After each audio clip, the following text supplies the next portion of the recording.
शिवाय।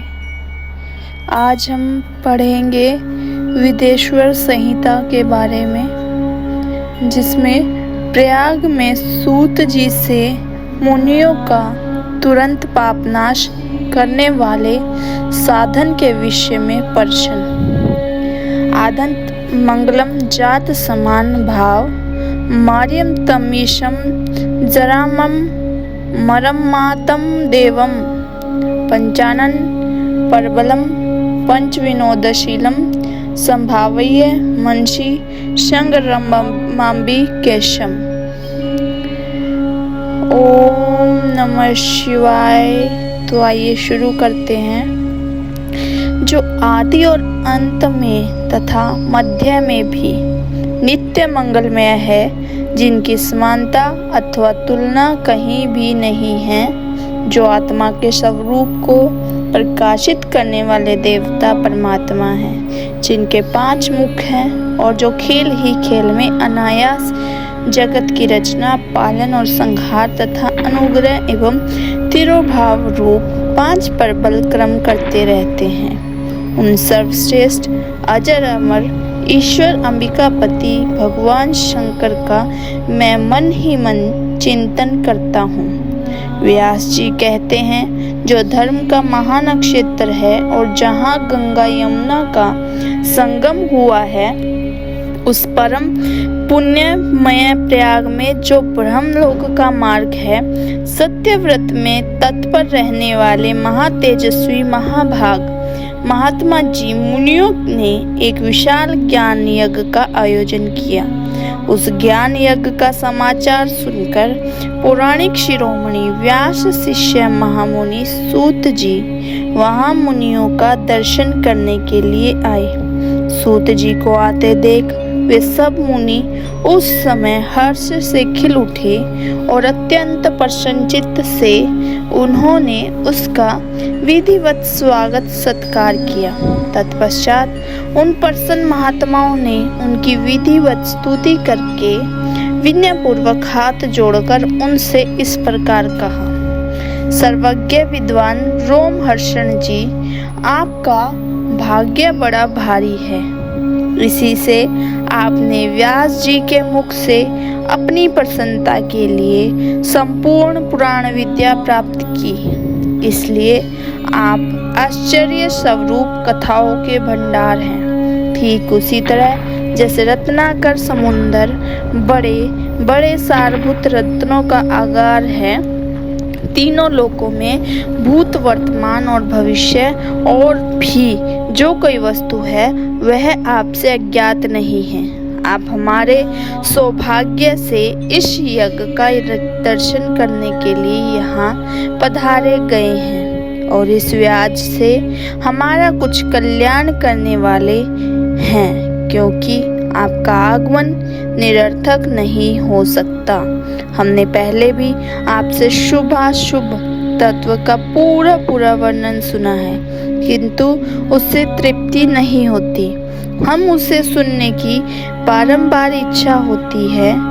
उत्तम बुद्धि वाले सूत जी, इस समय हमें एक ही बात सुननी है। यदि आपका अनुग्रह हो तो गोपनीय होने पर भी आप उस विषय का वर्णन करें।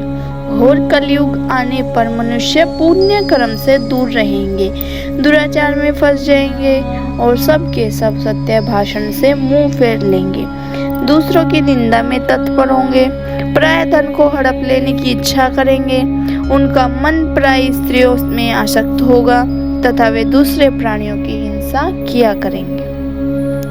अपने शरीर को ही आत्मा समझेंगे, मूढ़ नास्तिक और पशु बुद्धि रखने वाले होंगे, माता पिता से द्वेष रखेंगे, ब्राह्मण लोभ रूपी ग्रास बन जाएंगे, वेद बेचकर जीविका चलाएंगे, धन का उपार्जन करने के लिए विद्या का अभ्यास करेंगे और मद से मोहित रहेंगे, अपनी जाति के कर्म छोड़ देंगे, प्राय दूसरों को ठगेंगे, तीनों काल की संध्योपासना से दूर रहेंगे और ब्रह्म ज्ञान से शून्य होंगे। समस्त क्षत्रिय भी सब धर्म का त्याग करने वाले होंगे, कुसंगी, पापी और व्यभिचारी होंगे, उनमें शौर्य का अभाव होगा, वे कुत्सित चौर्य कर्म से जीविका चलाएंगे, शूद्रों का सा बर्ताव करेंगे और उनका चित्त काम का किंकर बना रहेगा। वैश्य, संस्कार भ्रष्ट, सर्वधर्म त्यागी, कुमार्गी, धनोपार्जन परायण तथा नाप तोल में अपनी कुत्सित वृत्ति का परिचय देने वाले होंगे। इस तरह शूद्र ब्राह्मणों के आचार में तत्पर होंगे। उनकी आकृति उज्जवल होगी, अर्थात वे अपना कर्म धर्म छोड़कर उज्जवल वेशभूषा से विभूषित हो व्यर्थ घूमेंगे। वे स्वभावतः ही अपने धर्म का परित्याग करने वाले होंगे। उनके विचार धर्म के प्रतिकूल होंगे। वे कुटिल द्विज निंदक होंगे।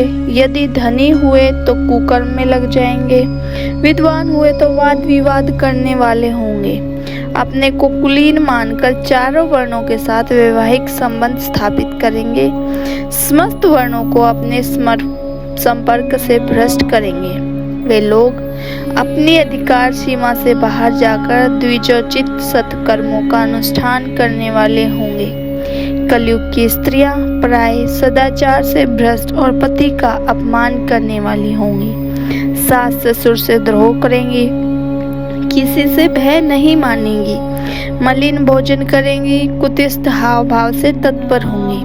उनका शील स्वभाव बहुत बुरा होगा और वे अपनी पति की सेवा में सदा ही विमुख रहेंगी। सूत जी, इस तरह जिनकी बुद्धि नष्ट हो गई है, जिन्होंने अपने धर्म का त्याग कर दिया है, ऐसे लोगों को इहलोक और परलोक में उत्तम गति कैसे प्राप्त होगी?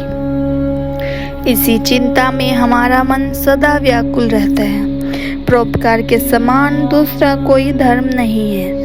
जिस छोटे से उपाय से इन सब पापों का तत्काल नाश हो जाए, उसे इस समय कृपा पूर्वक बताइए, क्योंकि आप समस्त सिद्धांतों के ज्ञाता हैं। व्यास जी कहते हैं, उन भावितात्मा मुनियों की यह बात सुनकर सूत जी मन ही मन भगवान शंकर का स्मरण करके उनसे इस प्रकार बोले, जो हम अगले अध्याय में पढ़ेंगे। आज के लिए इतना ही। आप सभी को नमस्कार और अंत में ओम नमः शिवाय। आपका एक बार फिर से धन्यवाद हमारे चैनल में जुड़ने के लिए। धन्यवाद।